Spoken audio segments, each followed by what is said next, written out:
Avery Collins had heard lies before, but none compared to the sound of her husband's key turning in the door at 5:12 a.m., carrying the cheap perfume of a woman he thought she'd never meet.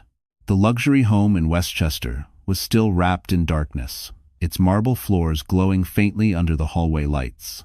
Avery stood frozen by the kitchen island, one hand resting on her 5-month pregnant belly, the other gripping the cold edge of the counter to steady herself. Brandon walked in, brushing invisible dust off his tailored coat, humming like a man returning from a harmless night out, except Avery already knew where he'd been. Harper Stone didn't leave much to the imagination, not with the lipstick stains on Brandon's collar and the bold posts on her social media hinting at a private celebration. "Didn't expect you to be up," Brandon muttered, avoiding her eyes as he set his iPhone on the counter. Avery didn't argue. She didn't cry. She didn't ask why. She simply slid a folded note across the marble toward him, her heartbeat steady in a way that frightened even her. She had spent years sacrificing her career, her dreams, her health, trying to become the woman he claimed he needed. But tonight, something inside her had snapped into clarity. Brandon smirked, assuming it was another apology or plea. "What's this? A love letter?" He opened it casually, still wearing the arrogant half-smile of a man who believed he'd never face consequences. But the smile vanished. The note was short, sharp, final. "Check who owns the house now." The color drained from his face. His hand trembled. For the first time in their marriage, Brandon looked genuinely afraid. Avery stepped back, her voice calm, almost gentle. "You should start with the deed folder in your office." He blinked, confused. "Avery, what did you do?" She didn't answer. She didn't need to. Because before the sun rose, Brandon would discover something far more devastating than infidelity. He had just cheated on a woman who finally remembered what she was worth, and she had already made her move, and his downfall had only begun. Before her world began to crack, Avery Collins had once been a woman who believed deeply in the beauty of building things: homes, dreams, futures. At 22, she had been one of the most promising young architects at a boutique firm in Manhattan. Her professors described her as a storm disguised as sunlight, someone whose quiet presence hid a relentless talent.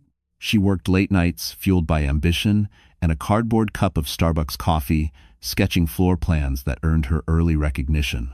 But life, as it often does, had other plans. When Avery married Brandon, she thought she was stepping into a life of stability, love, and mutual support. He encouraged her at first, praising her designs and telling stories of the future where her name would be etched on skyscrapers.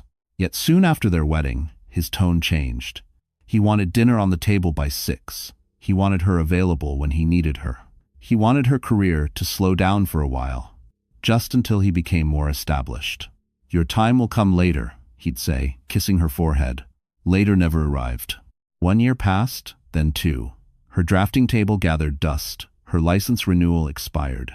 And Avery, kind, hopeful, eager to please, Avery slowly folded herself into the shape he preferred. Quiet, small, dependent. But no one knew about the second life she carried inside her.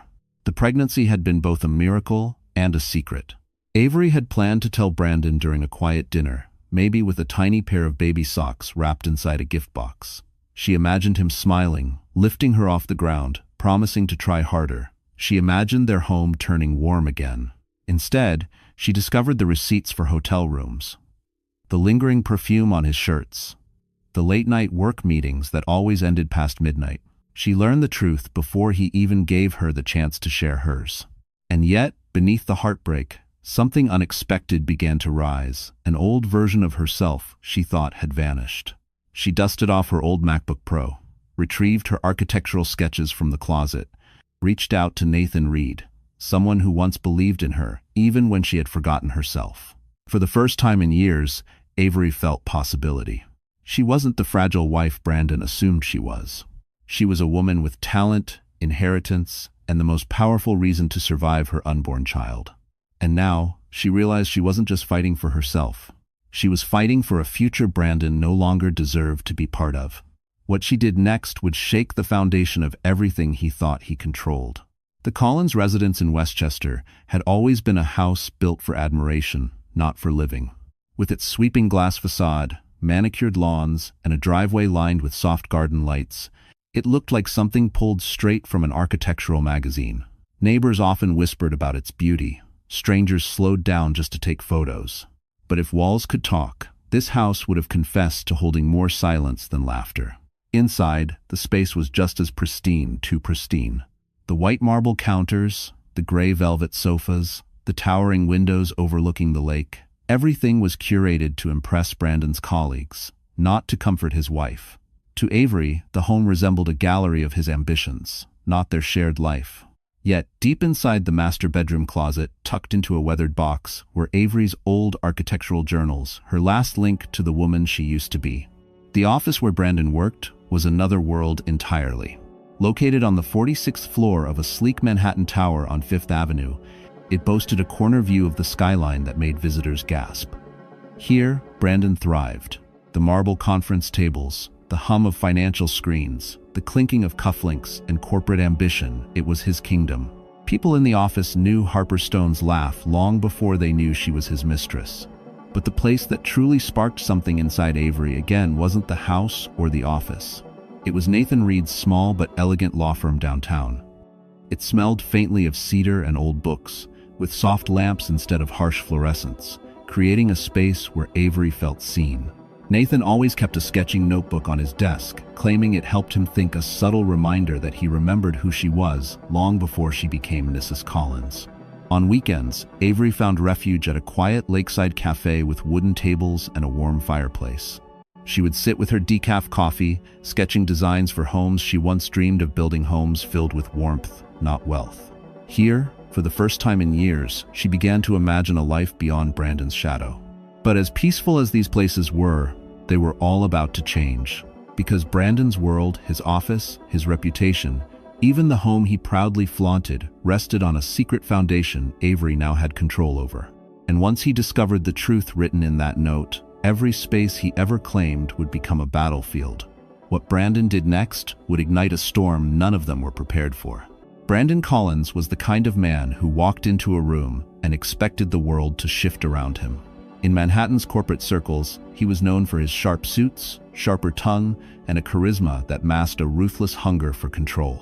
But at home, behind the polished veneer, he wielded a quieter weapon, an erosion of Avery's confidence so slow and calculated that she didn't see the cracks until years had already passed.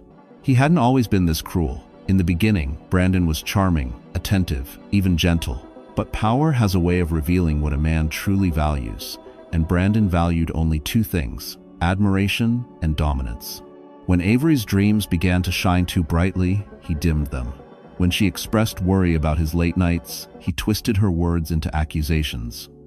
When she sacrificed her career for the sake of their marriage, he treated it not as love, but as proof of her dependence. And then came Harper Stone. Harper was everything Brandon thought he deserved. Young, ambitious, desperate to climb the corporate ladder. She laughed at his jokes, admired his ambition, and never questioned where he went or what he did. To Brandon, she was an escape from responsibility. To Harper, he was a stepping stone to the spotlight. He relished the secret thrill of their nights in luxury hotel suites. He enjoyed how she clung to his arm at corporate events, whispering praise into his ear. He never once imagined Avery would notice the scent of Harper's perfume on his shirts, or the second phone he thought he hid so well. In his mind, Avery would always remain silent because silence was what he had trained her into. But the moment he opened that note on the kitchen counter, "Check, who owns the house now?" Something inside him cracked. That house wasn't just a home, it was a symbol of his success. The crown jewel he flaunted to every colleague. Losing control of it wasn't just inconvenient, it was humiliating, unthinkable. And that wasn't the only secret Avery knew. What Brandon didn't realize was that the world he built on deception, his affair, his financial manipulation at work, his reckless spending through hidden accounts, was no longer as hidden as he believed. Someone had been watching. Someone had been collecting evidence, and that someone wasn't Avery. Harper Stone wasn't just climbing, she was planning. And Brandon was about to learn that mistresses don't always stay loyal, especially when betrayal becomes a bargaining chip. The next morning, a message from Harper would shatter him far more than Avery's note ever could. The morning after Brandon found Avery's note was supposed to be routine, a staff meeting, a performance review, and a lunch with investors at a sleek midtown restaurant. But nothing about that day unfolded routinely. He arrived at the office, looking ragged, tie crooked, eyes bloodshot, his usual swagger replaced with a simmering panic. He barely acknowledged the receptionist as he stormed through the glass doors of the executive floor. But everyone else seemed to know something he didn't. Because overnight, a file had begun circulating privately among upper management. Transactions, hotel invoices, unapproved transfers from a marketing budget, all tied to Brandon Collins. A digital trail of infidelity and fraud. Someone had leaked it. He barged into his office, slamming the door behind him, only to find Harper already there perched on his desk in a crimson dress, far too bold for a Wednesday morning. She didn't smile. She didn't reach for him. Instead, she held up his second phone. "So," she said coolly, "we need to talk." Brandon's stomach dropped. "Where did you get that?" "You left it at my place. Sloppy." She unlocked it with the passcode she wasn't supposed to know. "You think I didn't realize you've been lying to me too? You promised you were divorcing Avery. You promised we'd move into that Westchester house." Brandon swallowed hard. "It's complicated." "No," Harper snapped. "It's collapsing, and I refuse to sync with you." Before he could respond, a sharp knock sounded on the door. It swung open, revealing 3 board members and the head of compliance. "Brandon," the senior member said, his expression grave. "We need to discuss several irregularities discovered in last quarter's financial audit." He tried to speak, but no sound came out. Colleagues in the hallway paused, whispering. Phones lifted discreetly. The CFO being confronted by internal investigators wasn't something anyone at the firm had ever witnessed. Harper brushed past him, slipping into the hallway with a neutral expression, leaving him isolated under a dozen accusing eyes. "Please," he muttered, "this is a misunderstanding." But they were not listening. Documents were placed on his desk, screenshots, signatures, receipts, and then came the final blow. Avery's name appeared on the property paperwork. Brandon felt the blood drain from his face as the truth hit him. Not only had he lost control of his home, he was moments away from losing control of his entire career. And Avery hadn't even lifted a finger yet, because someone else was about to deal the next blow, and it wasn't the board or Harper. It was someone far more unexpected. Avery Collins had always believed heartbreak made noise that it shattered like glass, echoed like thunder, or burned like a scream trapped in a throat. But when she finally left the house that held years of her sacrifices, the silence inside her was louder than any grief she had ever known. She sat alone in her car in the driveway, hands trembling against the steering wheel. Her breath came shallow. The pregnancy made her chest feel tight, every emotion amplified. For the first time since Brandon's betrayal began unraveling her life, she allowed herself to break quietly, devastatingly. Tears slipped down her cheeks as she stared at the house she once believed was the foundation of her future. The morning light hit the windows just right, making them shimmer like they were mocking her. She had designed parts of this home herself, the nursery that was never finished, the reading nook she imagined rocking her baby in. All of it was built on a lie. Her phone buzzed. It was Nathan. "Avery, are you okay?" She wanted to say yes. She wanted to sound strong, but her voice cracked. I don't know how to breathe right now." Nathan didn't hesitate. "Where are you?" "In the driveway." "Stay there. I'm coming." Minutes later, he pulled up beside her, stepping out of his car with an urgency she hadn't seen from him before. When he opened her driver's door, she collapsed into his arms, not in romance, not in longing, but in the pure exhaustion of a woman carrying too many broken pieces at once. He held her, steady and warm, grounding her. "It's okay to fall apart," he murmured.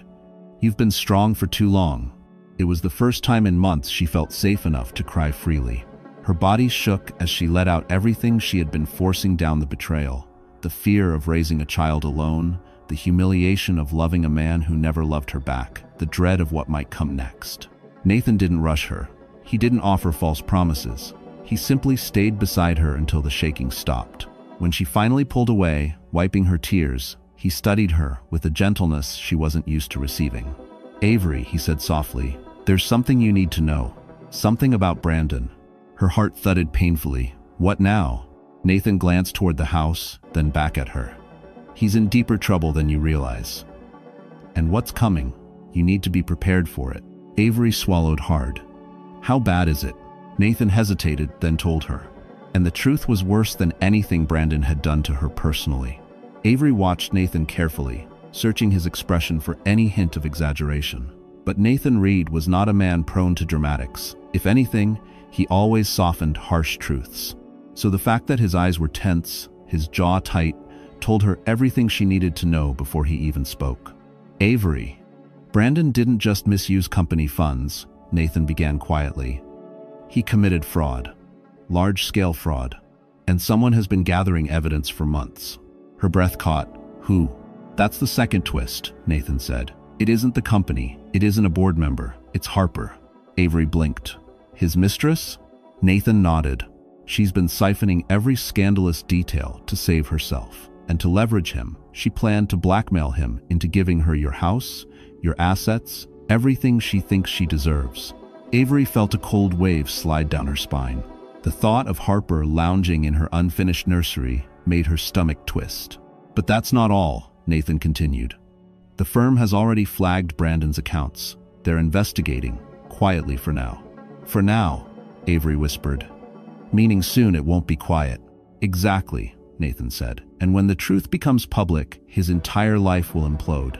His job, his reputation, his freedom, none of it is secure anymore." Avery pressed a hand to her stomach as her baby kicked, almost sensing her rising panic. "Nathan, why are you telling me this now?" "Because you need to understand," he said gently. "When a man like Brandon loses control, he lashes out. And you, especially with the house deed now under your name, are his first target." The realization struck her like impact. Brandon wasn't just a cheating husband. He was a desperate man with everything to lose. "And Avery," Nathan added, lowering his voice, "there's one more thing you never knew." She held her breath. "Your uncle's will, it didn't just leave you half the house, it left you the entire Westchester property. Brandon was only listed as a temporary occupant, pending your signature. Which means it was never his."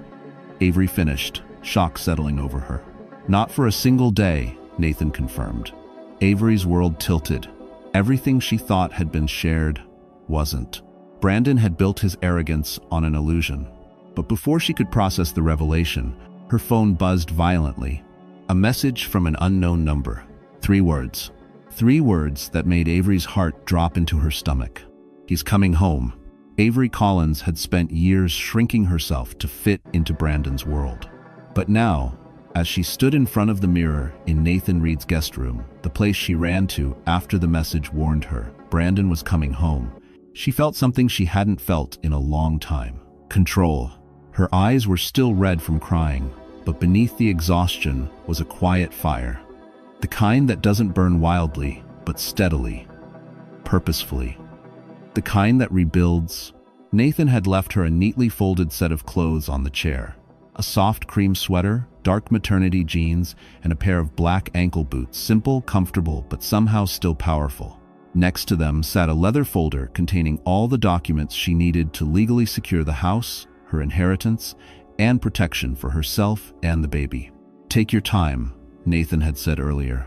"But when you're ready, let's start rebuilding the parts of you he tried to erase." Avery hadn't expected those words to hit so deeply. She brushed her hair back, washed her face, and felt the weight on her shoulders shift, not vanish, but settle in a way that made it manageable. She wasn't powerless. She wasn't trapped. She wasn't the trembling woman waiting in the dark for Brandon to come home. She was the woman who owned the house he bragged about. She was the woman carrying a future he didn't deserve. And now, she was the woman preparing to reclaim her life. When she stepped out of the room, Nathan was waiting in the living area, laptop open, files neatly arranged. He looked up, pausing for a moment, not staring, just noticing. "You look like yourself again," he said softly. Avery exhaled, steady. "I feel like I'm remembering who that is." Nathan tapped the folder. "Here's everything you need. The house, the deed, your uncle's full inheritance. Brandon can challenge it, but he won't win." For the first time, Avery allowed a small smile. "Thank you." But Nathan shook his head. "You did this. I'm just helping you see it." Those words struck deeper than he knew. With renewed clarity, Avery sat down to sign the necessary documents, her hand firm, her breath stable. The woman who once doubted her every step now moved with a certainty born from survival and awakening. When the final paper was signed, Nathan's phone buzzed. He glanced at the screen, his expression darkening. "Avery, you need to hear this," he said. She swallowed. "What happened?" Nathan looked up, eyes sharp. "Brandon isn't coming alone." The annual Winter Investors Gala at the Plaza Hotel was the kind of event Brandon Collins lived for: flashbulbs, champagne, and rooms full of people he could impress. Ironically, it was also the perfect place for his downfall. Avery hadn't planned to attend. She hadn't planned revenge at all. But when Nathan revealed that Brandon wasn't coming alone, that he intended to bring Harper, dressed and displayed like a trophy, something inside Avery shifted. Not rage, not bitterness. Resolve. "Are you sure you're ready for this?" Nathan asked, as they stepped out of the car in front of the glittering entrance. Avery smoothed her navy maternity dress, elegant but understated. "I'm not here for him," she said quietly. "I'm here for me." Inside, the ballroom shimmered in gold and crystal. Conversations hummed with wealth and ego. And there near the grand staircase stood Brandon and Harper. Harper clung to his arm, wearing a red gown clearly chosen to be provocative. Brandon looked overconfident, as if the investigation shadowing him didn't exist. Until his eyes landed on Avery. He froze. Avery walked in beside Nathan Reed, calm, composed, radiant, in a way Brandon hadn't seen in years. Guests turned, whispers spread, phones lifted discreetly. It wasn't just her beauty that drew attention. It was her presence. Soft strength, unshakable dignity. She passed him without a glance. Brandon's jaw tightened. "Avery," he hissed, stepping toward her. "What do you think you're doing here?" Nathan placed himself between them, voice steady. "She was invited." Harper scoffed. "By who? She doesn't belong." Avery finally looked up, her tone gentle but cutting. "Strange, Harper. That's exactly what the house deed says about you." Gasps rippled through nearby guests. Brandon stiffened. "Avery, not here." But Avery wasn't here to argue. She reached into her clutch and handed a sealed envelope to one of the board members standing nearby. "This is documentation of property ownership, financial misconduct, and records clarifying my legal protection," she said. "It belongs in the right hands." The board member opened it, eyes widening. He motioned two others over. Within minutes, murmurs grew louder. Faces turned toward Brandon with suspicion, then judgment. Harper stepped back from him. "You said none of this could be traced," she whispered harshly. Brandon's mask cracked. "Avery, you don't understand what you've done." But she did. She understood perfectly. For years, he controlled the narrative. Tonight, she took it back. As Brandon was escorted toward a private conference room for questioning, he turned to her, fear replacing arrogance. "Avery, please, don't do this." She met his gaze with heartbreaking clarity. "I'm not doing anything to you," she said softly. "You did this to yourself." But before she could walk away, a security guard approached her. "Ma'am, there's someone downstairs asking for you." Avery frowned. "Who?" He glanced at the card in his hand. "He says he's your husband." The marble staircase of the plaza felt twice as long as Avery walked down toward the lobby, her heart thudding with a rhythm that wasn't fear, just anticipation. She wasn't expecting anyone. Certainly not someone claiming to be her husband. Brandon was upstairs being questioned. So who was waiting for her? When she reached the last step, she saw him. Ethan Collins, Brandon's estranged younger brother. The one who had cut ties with the family years ago. The one who moved across the country and rebuilt his life far from Manhattan's cold ambition. Avery hadn't seen him in almost 4 years. Yet here he stood tall, calm, eyes filled not with judgment but recognition. Understanding. "Avery," he said softly, "you look stronger than the last time I saw you." She blinked. "Ethan, what are you doing here?" He hesitated, searching her face the way someone searches for injuries after an accident. "I saw the reports, the financial investigation, the rumors about the affair." He exhaled slowly. "And I needed to see you, to tell you something." Her pulse quickened. "Tell me what?" "That none of this is your fault," Ethan said firmly. "Brandon did the same thing to our mother. The controlling, the lies, the manipulation. She lost everything trying to love him. Avery felt her breath freeze. He continued, quieter now. I couldn't let the same pattern destroy you. It was strange, he wasn't comforting her like family. His voice carried something deeper, something protective, something that made Avery feel seen in a way Brandon never managed. Ethan, she whispered, I don't know what comes next. He stepped closer, careful, respectful. You don't need to know yet. You just need to take one step. And then another. You've already taken the hardest one walking away. Avery felt her chest lift, as if her lungs were finally remembering how to work. Ethan smiled softly. You survived a man who tried to dim your light. Now it's time to see how bright you can burn. The words dug somewhere deep, somewhere buried beneath years of silence. And in that moment, Avery realized something powerful. She was no longer fighting for her old life. She was fighting for the woman she was becoming. But before she could respond, Nathan rushed down the stairs, expression urgent. Avery, he said, breathless, you need to come back upstairs, now. Her heartbeat stumbled. What happened? Nathan glanced at Ethan, then back at Avery. It's Brandon, he said.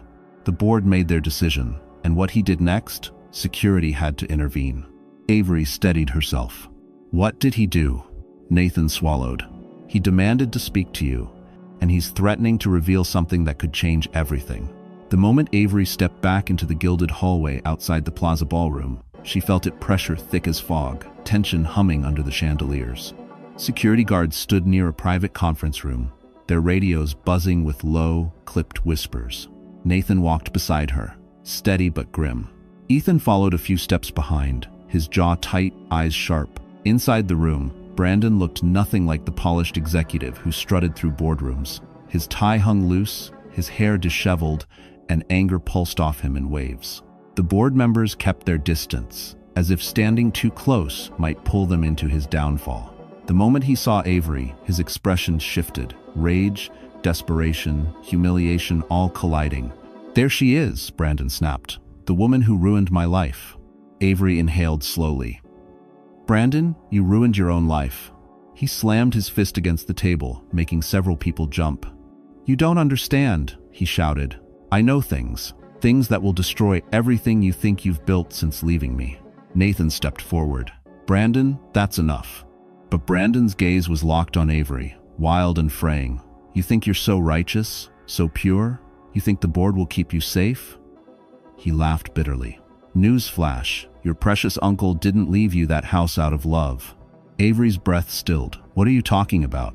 Oh, she doesn't know, Brandon sneered, turning to the room like a performer feeding off chaos.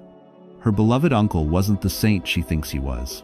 And if she wants to pretend her life is some triumphant comeback story, maybe everyone should know the truth behind that inheritance. A pulse of fear flickered in Avery's stomach. Ethan stepped forward, voice low and dangerous. Brandon, leave her out of your tantrum. But Brandon wasn't listening. His voice rose, frantic and triumphant. You think I'm going down alone? No. If my career is over, Avery's reputation can burn too. Avery swallowed hard. Tell me what you think you know. Brandon grinned sharply. I know why he really left you everything, and I know the one secret that will make everyone question who you are. The room fell silent. Even the guards stopped moving. Avery felt the baby kick gently, as if sensing her fear. Brandon, she said softly, don't drag me into your self-destruction. Oh, I'm not dragging you, he whispered. I'm exposing you.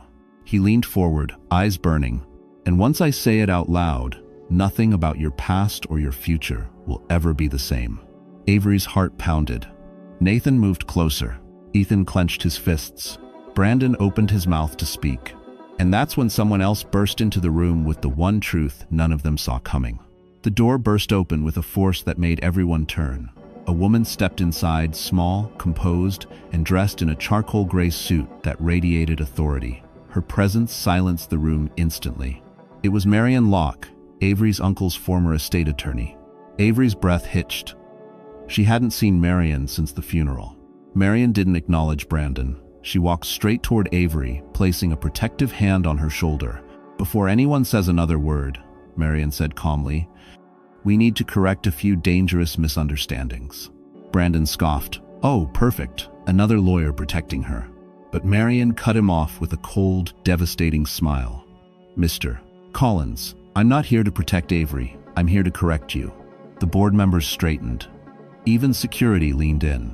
Marion reached into her briefcase and pulled out a thick, sealed envelope. "This," she said, "is the addendum to Richard Collins' will. The one filed confidentially with the court due to your interference." Brandon blanched. "My what?" "You heard me," Marion replied. "Your uncle Avery's uncle suspected you would try to manipulate the inheritance, which is exactly why he left the property entirely to Avery and marked you as a temporary occupant." Brandon's face drained of color. Avery felt her pulse pounding in her ears. "Marion, what was the real reason he left everything to me?" Marion inhaled deeply, her expression softening as she turned to Avery. "Your uncle loved you as the daughter he never had. But there's more." She opened the envelope and pulled out a letter handwritten, aged at the edges. "He wanted you to have a life independent of any man who would try to diminish you," she said gently. "He saw what Brandon was becoming long before you did." Avery's throat tightened. "But Brandon said there was some secret." "There is no secret about you," Marion said firmly, "but there is a secret about him." The room froze. Marion turned to the board, sliding another document across the table. Richard discovered Brandon used company funds to cover personal debts years before Avery even married him. He kept records, he kept proof, and he instructed me to deliver it to the board the moment Brandon attempted to harm Avery legally or otherwise. Brandon lurched forward. "That's a lie." "It's notarized," Marion replied, her voice cool. "And now, the board has what it needs." The board members exchanged looks heavy, final. Brandon shook, chest heaving. "You can't do this. Avery, please." But Avery met his gaze calmly. Heartbreak replaced by clarity. "You created this storm, Brandon. I just stopped standing in the rain." Before he could answer, a guard's radio crackled. "Security, we need immediate assistance outside. Someone is trying to force entry, claims he's here for Mrs. Collins." Avery stiffened. Nathan turned sharply. "Who now?" The guard looked pale. "He says he's the baby's real father." For a moment, the room froze. Even Brandon, who had been mid-meltdown seconds earlier, stopped breathing. Avery's world narrowed to the echo of those impossible words. "He says he's the baby's real father." Nathan instinctively stepped in front of her, one arm shielding her, as if danger were already in the room. Ethan moved to her other side, eyes sharp, scanning the hallway for any sign of threat. Avery's voice trembled. "That can't be true. There's no one else. I've never." "I know," Nathan said firmly. "Someone is lying, or someone is trying to scare you." But Avery could feel her heartbeat skittering, her body reacting before her mind could catch up. She wasn't worried about truth, she knew her truth. She was terrified of why someone would make such a claim, and who would benefit from it. The guard stepped closer. "Ma'am, he's refusing to leave without speaking to you." "Describe him," Nathan demanded. "Tall, maybe mid-40s, dark hair, expensive coat. Says his name is..." Before the guard could finish, another voice cut through the tension behind them. "My name is Dr. Rowan Hale, and I'm here because Avery deserves to know the truth." Everyone turned. A man stood at the end of the hallway, broad-shouldered, impeccably dressed, with an expression both steady and strangely gentle. Avery recognized him instantly. Her obstetrician. "What are you doing here?" Avery whispered, stunned. Rowan walked toward her slowly, hands raised to show he meant no harm. "Avery, I'm sorry. I shouldn't have come like this, but after receiving the message, I had no choice." "What message?" Nathan asked, stepping closer, protective. Rowan looked directly at Avery. "Someone sent an anonymous email to my clinic, claiming your pregnancy was a medical fabrication, that you were faking test results, that you were using my name to manipulate a divorce case." A wave of shock swept through the room. Avery staggered. "What? Why would anyone?" Rowan's jaw tightened. "The email also said your husband would try to destroy my credibility if I didn't come forward and confirm the truth. So I came here to stand by you." Nathan's eyes darkened. "Brandon, this has your signature all over it." But Brandon shook his head violently. "I never contacted him. I swear it." For once, Avery could tell he was telling the truth, which meant someone else was pulling strings. Rowan stepped closer, voice steady. "Avery, your pregnancy is real. healthy, documented, and I will publicly state that to anyone who asks. But before Avery could reply, another guard rushed in, breathless. "We have a problem," he said urgently. "Someone breached the service elevator and is heading toward this floor." Nathan tensed. "Who?" The guard swallowed. "A woman.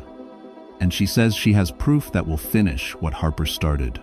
The elevator dinged with a metallic echo that sliced through the tension. Everyone, security, board members, Avery, Nathan, Ethan, even Dr. Rowan turned toward the hallway as the service doors slid open. A woman stepped out, disheveled, breathless, eyes burning with fury and desperation. It was Harper Stone. Except this wasn't the polished, flirtatious woman Brandon paraded around. This Harper looked cornered, like someone who'd finally realized the wolves she once fed were now hunting her. "Great," Brandon muttered, rubbing his temple. "What now?" Harper ignored him completely. Her gaze locked on Avery, and something in it made Avery's skin prickle. Not hatred. Not competition. Fear. "Avery," Harper said, voice shaking, "you need to listen to me. All of you do." Nathan stepped forward protectively. "Harper, you're trespassing. Whatever you're planning—" "I'm not planning anything," she snapped. "I'm trying to save myself, and maybe her too." Avery steadied herself. "Harper, what proof are you talking about?" Harper swallowed hard, then pulled a flash drive from her coat pocket, hands trembling. "This," she whispered, "is everything. The transactions, the transfers, the messages Brandon thought he deleted. The files the board hasn't even seen yet." Brandon lurched forward. "Harper, stop." But she recoiled from him. "Don't touch me. Don't you dare touch me. You promised me everything, then threw me under the bus the second things got ugly." Everyone froze. The elevator guard spoke quietly. "Ma'am, you said this would finish what Harper started. What does that mean?" Harper looked at Avery, voice cracking. "Because I wasn't the only one sending things. Someone else has been tracking you, watching you, waiting for Brandon to fall so they could strike next." A chill slid down Avery's spine. "Who?" "I don't know their name," Harper said. "Only an alias. Osprey. They contacted me weeks ago, offering money to keep feeding them dirt. At first I thought they were a journalist, but then..." She reached into her pocket and pulled out a crumpled note. Avery felt her stomach tighten as Harper handed it to her. The note was handwritten, short, threatening. "Avery Collins will lose more than her marriage when the truth comes out. Watch carefully. It's almost time." Avery staggered back. "What truth? What do they want?" Harper shook her head. "I think they want revenge. But not on you, on Brandon. And they're willing to use you to destroy him completely." Brandon's face went pale. Ethan bristled. "This is getting out of control." But it wasn't over. Harper lifted her trembling hand, pointing toward the main ballroom. "They're here," she whispered. "Tonight.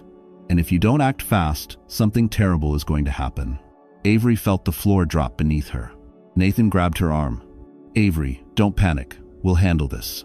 But then the ballroom lights flickered once, twice, plunging the entire floor into a low, humming darkness. A voice echoed over the speaker system. Distorted. Cold. "Let the truth begin."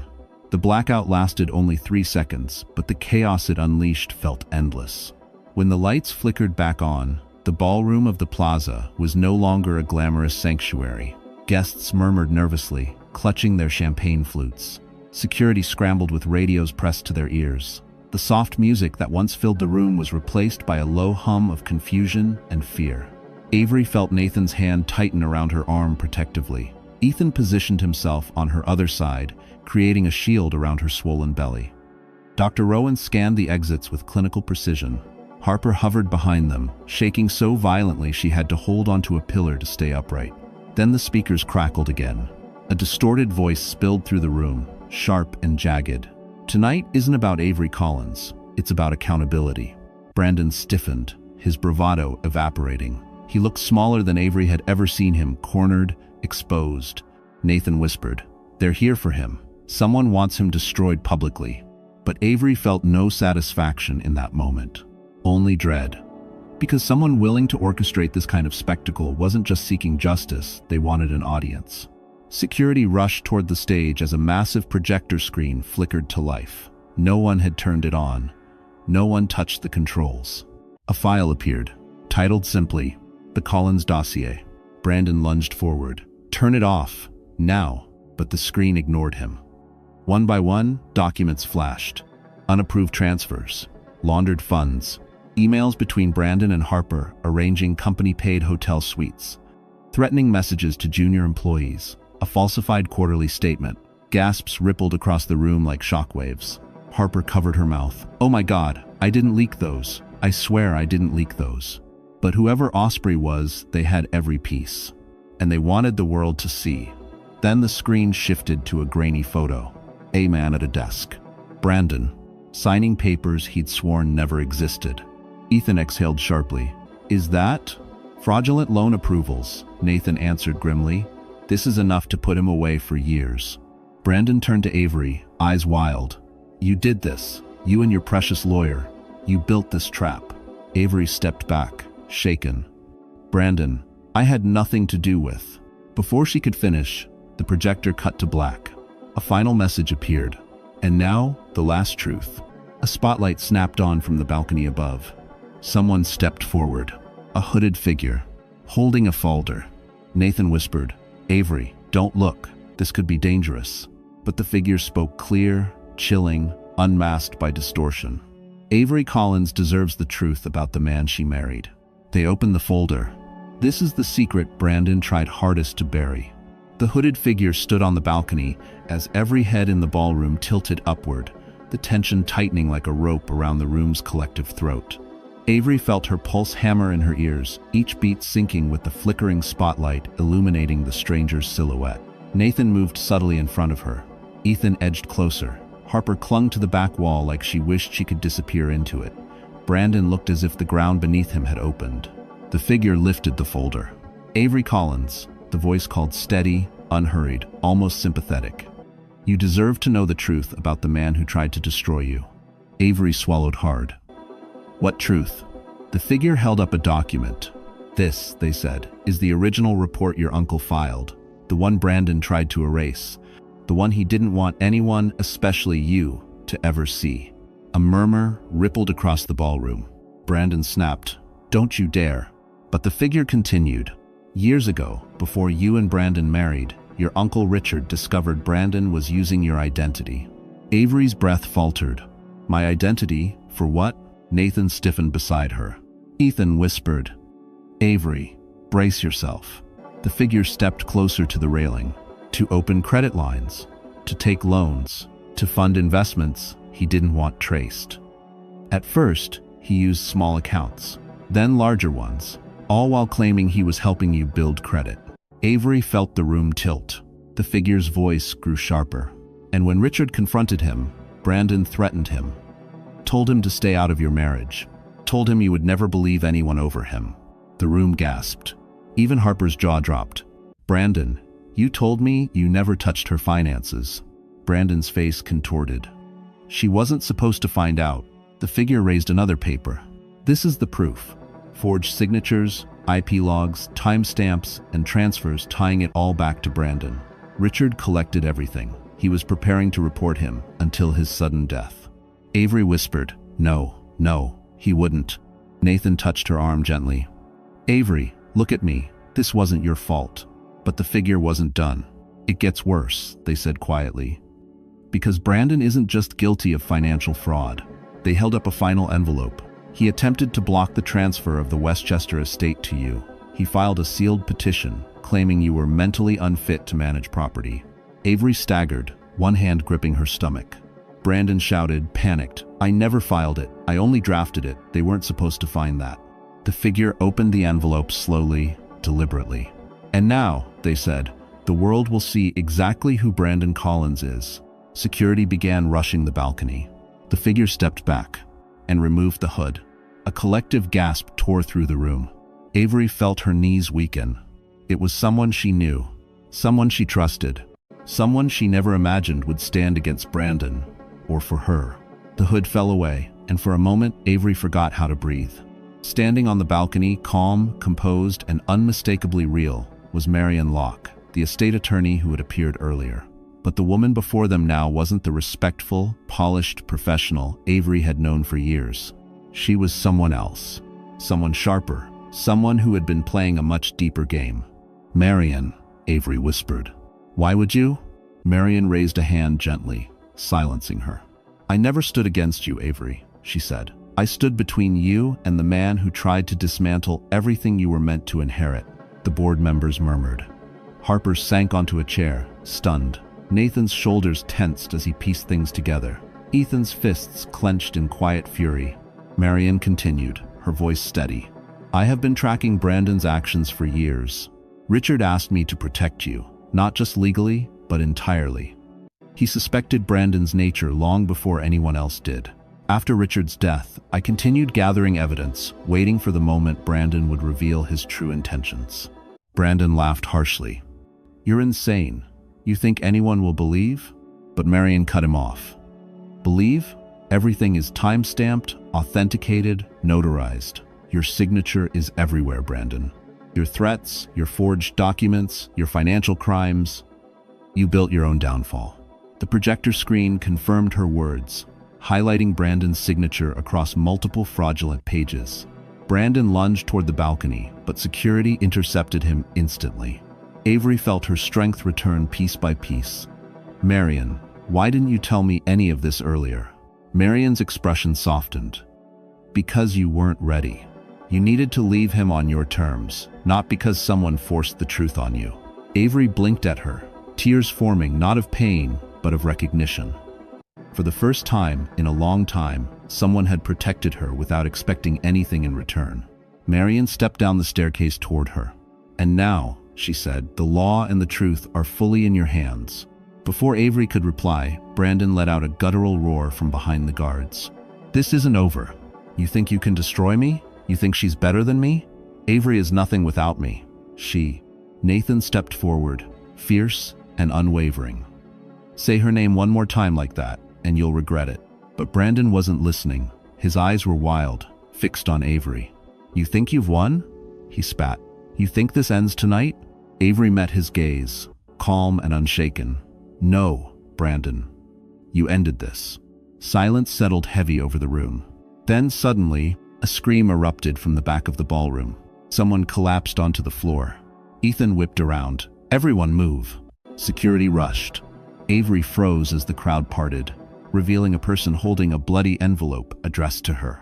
The crowd recoiled as security pushed forward, forming a tight barrier around the collapsed figure.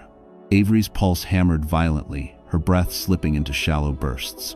Nathan placed a steady hand on her back, grounding her, while Ethan moved ahead with a protective instinct that felt almost primal. "Make space," one of the guards shouted. "We need room." A woman lay on the polished marble floor, her dress torn, her hands trembling as she clutched a small envelope, its edges smeared with blood.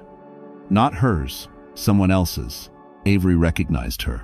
It was Lydia Tran, the junior accountant who had once quietly warned Brandon about inconsistencies in the financial reports months before the scandal broke.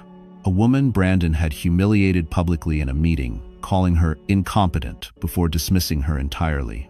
Now she was here, broken, terrified, delivering something meant for Avery. Lydia struggled to lift her arm, offering the envelope with shaking fingers. Her voice was barely a breath. He said, "You needed to see this. Tonight." Avery knelt despite Nathan's protest, one hand on her belly, the other reaching gently for Lydia's. "It's okay," Avery whispered. "You're safe now. Who gave this to you?" Lydia's eyes widened, brimming with fear. "I didn't see his face. He wore a mask. But he said, Brandon wasn't the only one who hurt you." A shiver crawled up Avery's spine. Nathan took the envelope carefully. "We'll handle this. You focus on breathing." Paramedics rushed in, lifting Lydia onto a stretcher as she clung weakly to Avery's wrist. "Be careful, they're not done." Then she was carried away. Nathan handed Avery the envelope. Her fingers trembled as she slid it open. The scent of iron, faint but unmistakable, rose from the paper. Inside was a single photograph. Avery's breath caught. It was her, years ago, standing in her architecture firm, smiling, innocent. Before Brandon, before the collapse of her dreams. But the back of the photo chilled her deeper. Avery Collins must pay for what she stole. Ethan leaned over her shoulder. What you stole? Avery? You've never. A folded note slipped from the envelope. Nathan unfolded it. His face darkened instantly. Avery, he said softly, this message. It wasn't meant to threaten you. He held the paper where she could see. Written in jagged handwriting. It was Brandon who stole everything from her. From you. From all of us. And when the truth reaches the final witness, Avery's protection ends. Avery felt her knees weaken. Final witness? Who? But before she could finish, the ballroom doors slammed open. Security rushed in, shouting, "The final witness is here, and they're asking for Avery by name." The ballroom fell into a hush so complete, Avery could hear her own pulse beating beneath her skin. Security formed a line near the entrance as a tall figure stepped through the grand doors. No hood, no mask, just a slow, deliberate stride that carried the weight of someone who had been waiting a very long time. Avery's breath hitched when she recognized him. Michael Reyes, former senior financial officer, Brandon's mentor, a man who vanished from the company 3 years ago without explanation. Rumors whispered he'd taken hush money or fled the country after a misconduct investigation. But now he stood in front of them, older, thinner, but eyes blazing with resolve. Ethan muttered, "I thought he disappeared." Nathan whispered, "He didn't disappear. He was buried." Michael stopped a few feet away, his gaze softening as it landed on Avery. "You must be Avery Collins," he said, voice low but steady. "Your uncle spoke of you often." She swallowed. "You knew Richard?" Michael nodded. "He trusted me. And he trusted Marion. We were the only two who knew the truth about Brandon long before you married him." Brandon lunged against the security guards. "Don't listen to him. He's a disgraced employee he was fired for. For uncovering your first major fraud," Michael cut in, unwavering. A murmur rippled across the room. Michael reached into his coat and pulled out a thick folder, worn, creased, but unmistakably full. "This," he said, raising it slightly, "is the real reason I vanished. Your husband framed me, threatened my family, and forced the board to remove me to keep his crimes hidden." Nathan exhaled.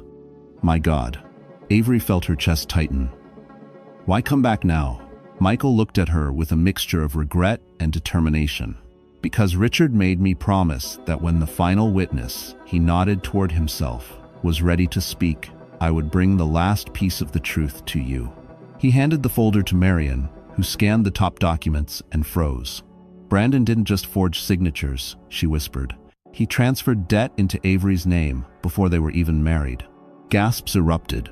Ethan stepped forward, fury burning in his eyes. "You tried to trap her financially before she even became your wife?" Brandon didn't answer. His silence was confirmation. Avery felt something shift inside her, not pain, not shock anymore, but finality. Michael stepped closer, his voice gentle. "Avery, none of this was ever your fault. You were targeted because you were kind, because you trusted, and because Brandon saw your potential as something he had to control." Avery closed her eyes briefly, absorbing the truth not as a victim, but as someone finally free of illusion. But before she could speak, Michael lifted a trembling hand. "There is one last document, the one Brandon feared most." He handed it to Avery. She opened it, and her heart stopped. It named the beneficiary of Richard's secondary estate. And it wasn't Avery. It was her unborn child. A hush fell over the ballroom as Avery read the final line of the document. Her unborn child, her tiny, unseen future, was the true heir to Richard's secondary estate, not Brandon, not her. Her child? The realization washed over her like sunlight breaking through a storm. Brandon, however, erupted. "This is ridiculous. You expect me to believe some dead man left everything to a baby that doesn't even exist yet?" "Doctor." Rowan stepped forward, jaw set. "She is very much pregnant, Brandon, and very much carrying the heir Richard chose to protect." Ethan folded his arms. "Looks like the only thing that doesn't exist anymore is your credibility." Security closed in. The board members followed, their faces firm, no longer uncertain. "Mr. Collins," one of them said sharply, "based on tonight's evidence and live witness testimony, your employment is terminated effective immediately. Legal charges will follow." Brandon's knees buckled. Harper stood to the side, shaking her head slowly. "You used all of us, Brandon, and you thought none of it would come back to you." Marion stepped to Avery's side. "Avery, it's time." Avery nodded, not in fear, but with the quiet strength she had grown into.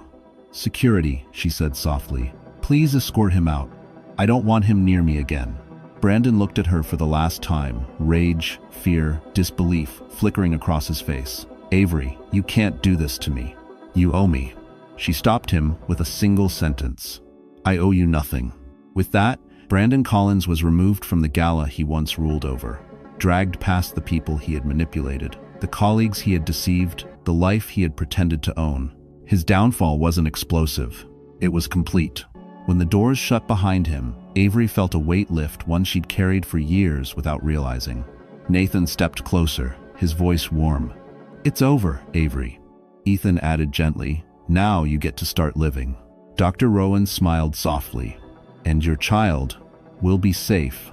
Avery touched her belly, emotion rising in her chest.